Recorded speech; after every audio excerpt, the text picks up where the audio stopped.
You've probably used a Google search at one point or another to find that perfect image for inspiration, a presentation, or maybe a project. What you may not have come across, though, are some of the more advanced features that Google offers to filter those results to work best for your needs. From google.com, which is where I am now, you can either select the images link on the upper right-hand corner, or in the URL you can always type in images.google.com.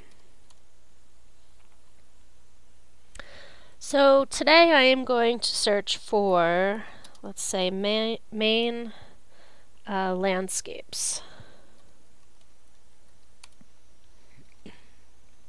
And it's going to bring me back a ton of results because that's a pretty popular topic. So what you probably have done in the past is if you click on an image, it will give you more information about that particular image. It will let you know what site it came from, the size, the dimension, the pixels of the actual image that's there.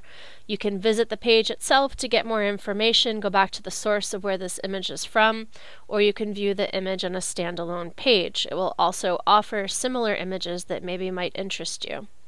And this you've probably used, but what you may not have used are the tools that come up under this option here called Search Tools. If I click on this, it will open up a whole new menu bar for me, and I can search by all of these different criteria to filter down to find the exact image that I want.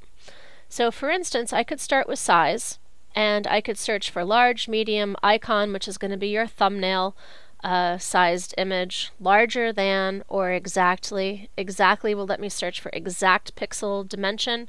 Where would you use this? This could come in handy if you have a piece of software or perhaps web development where it is asking for a very specific dimension. You could search for it. It probably will limit your results quite a bit, but you do have the ability to do that. I'm going to keep the, this is something I'm going to say that I want to print. So I want a higher resolution image, so I would like a large image. So it's now filtered it down. It's gotten rid of all of the small images out of my way. I'm now just looking at larger images. I could filter by color. So I could keep it in full color. I could change this to a black and white search. Or I could, well, transparent is really just means that if there's some sort of transparent layer that is available there in the image, you'll find that a lot with logos or things that have been done in Photoshop or Illustrator. Or I could actually choose by color, by tone. So let's say I chose this red. Well, what it's doing is it's now filtering again all of the images, the landscape images that have red as one of the predominant colors. Now notice I didn't lose my first search term. So now I'm looking for large images with a predominant color of red, and I could go even further. What type of image am I looking for? Perhaps it's just a photo that I want. I don't want any kind of clip art or line drawing, so I could say just a photo. I could actually even say something that's only been uploaded on the web in the past 24 hours, or I can even choose a custom range of time. Usage rights. This will tell you if the image has been, it does have a license attached to it. It will let you know if it's labeled for reuse with modification, for reuse, non-commercial reuse with modification, or non-commercial reuse. Now this is really helpful, especially if you're looking for something to reuse that belongs to somebody else. However, I will say that with the caveat that always, before reusing any content that you found, you always should verify that its license is legitimate, and you really do need to check the exact terms of reuse before using it in something else yourself. Sometimes this may be as simple as giving credit to the photo of where it came from, but again, you really always want to double check. This is a great way though to start your search and then go back and find the exact image and find its usage terms. So I'm going to leave this as non-filtered for right now, and then I could clear the results if I wanted to. So this is really great. This helps me filter down my search quite a bit.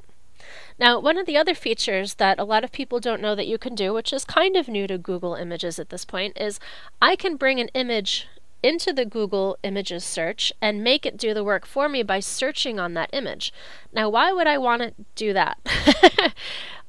Let's say I've chosen a couple of images and I've saved them on my desktop, and you know what? I never even put down where I got it from. I meant to, and I just blanked out and I didn't do it. Well, I happen to have an image on my desktop of a lighthouse in Maine, and let's say I wanted to try and figure out where that came from, or I'm trying to figure out where to give credit to that particular photo.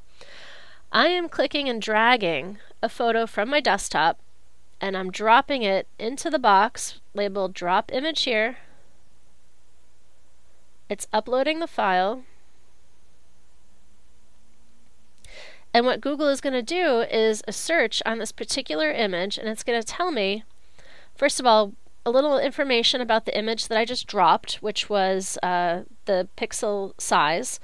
It's giving me a best guess of what this picture is about, and it's doing that through guessing through similar photos and what those photos are of, so it's got a pretty good guess if it's of a Maine rocky coast.